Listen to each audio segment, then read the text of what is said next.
Hello, my name is Adriana. I am a research fellow at University of Glasgow. My talk today is entitled Everyday Tenant Activism, Private Tenants Demand Right to Home. It is based on a research project I conducted at CASH in 2021.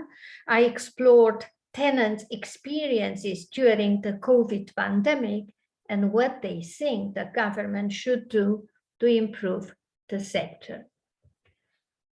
There is plenty of evidence in the UK and globally that tenants are not passive actors. So I wanted to look at tenant activism, but understood more broadly.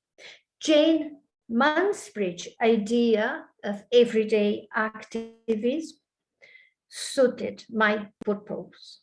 Everyday activism is talk and action in everyday life that it's not consciously coordinated with the actions of others, but is one to some degree caused, inspired, encouraged by a social movement, and two, consciously intended to change others' ideas or behavior in direction advocated by the movement. It follows that private tenant activism can be understood as many actions, such as starting or signing a petition, speaking to the media, to or against the landlord, including in the court, joining or putting the base of a tenant organization, picketing, taking to the streets, importantly, with the belief that one's action may improve the sector for all. And my participants indeed engage in one or several such actions. As you will see in the conclusions, my research aims to steer the debates towards, but also beyond, the right to housing, as understood in the International Covenant on Economic, Social and Cultural Rights, which the UK ratified in 1976. My methodological approach was that of an online qualitative questionnaire completed generously by 60 participants. Suffice here to say, there was good variation in terms of age, household type, financial situation, but urban markets and females were overrepresented. Interestingly, participants not only stated their demands, but they also deliberated on the entry points of policy change without being asked to do so. And some claim their consumer rights. Tenants pay exorbitant rents, and in exchange, landlords must offer a fit-for-purpose service.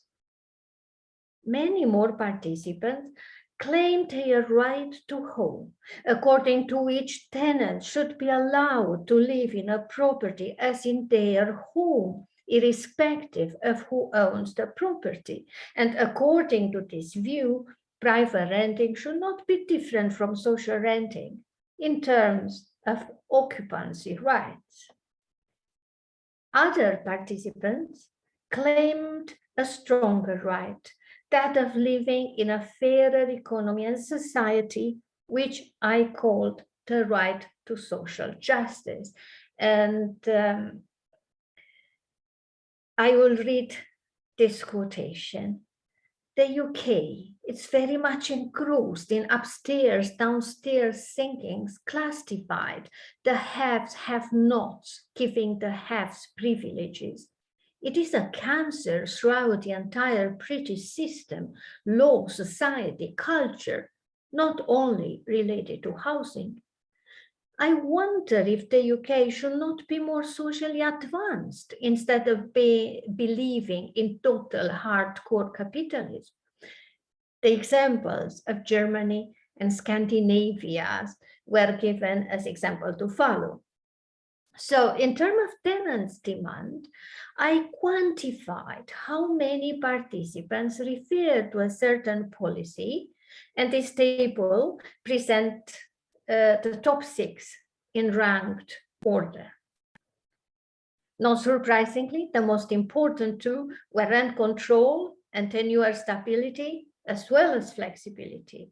We have no time to go into detail, but please observe that tenants' demands for rent control are more radical than the current caps in Ireland or proposal in Scotland. Some participants talked about reduction and freezes or caps to indexes, but further adjusted down by property quality, local wages, or comparable mortgages. Likewise, they also ask for fewer grounds for eviction. For instance, a tenant should not be evicted for a landlord to move in for a short time only. The landlord can rent instead. Row 3 and 4 refer to homes materialities in terms of space personalization, comfort, quality standards, and repairs, for which you can see participants ask for detailed regulation. Row 5 refer to freedom to have pets. And there were other very important demands on tackling the asset economy, strengthening the welfare system, including pensions, if we want to have private tenants renting their whole life, and all this linked with what I called the broader right to social justice mentioned before. Ask whether tenants' voices should be heard, an optional question.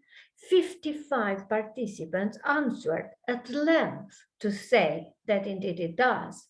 They strongly asserted tenants' unions and individual tenants' rights to participate in policy construction, particularly on the base of lived experience.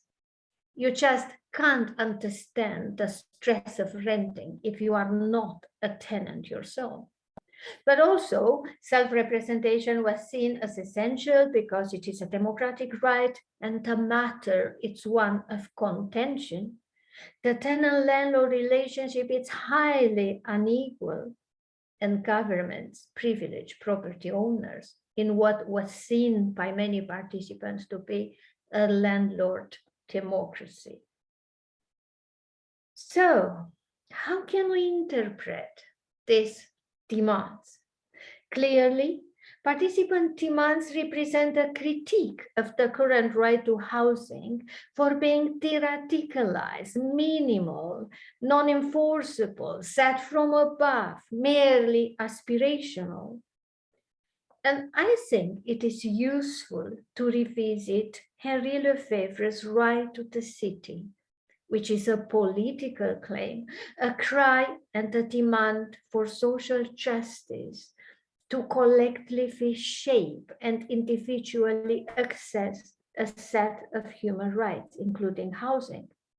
And not in the city as it is, but in a different kind of city, the just city.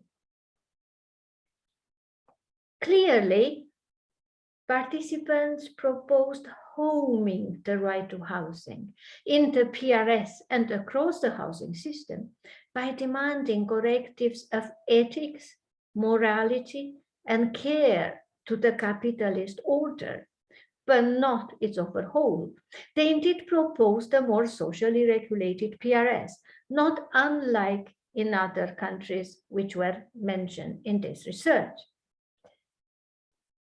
Just as the right to the city, the right to home too must be seen as transformational, an opening, a beginning, emerging through tenants' participation in policy constructions, ongoing legislative reforms, cultural changes and struggles by way of experimentations, meanders, and detours, as Henri Lefebvre writes. Nobody knows what works and what doesn't unless we experiment. The right to home is not to be handed down by a paternalistic state, but to be obtained through a straight appropriated by participatory democracy. And understood in this vein, the right to home has vast implication, opening the road to novel forms of tenure, among which a pro-tenant regulated PRS, but also to new ways of building and owning with ordinary people having a real say in housing provision. And I leave now the invitation to such a future open for discussion while I thank you for your attention.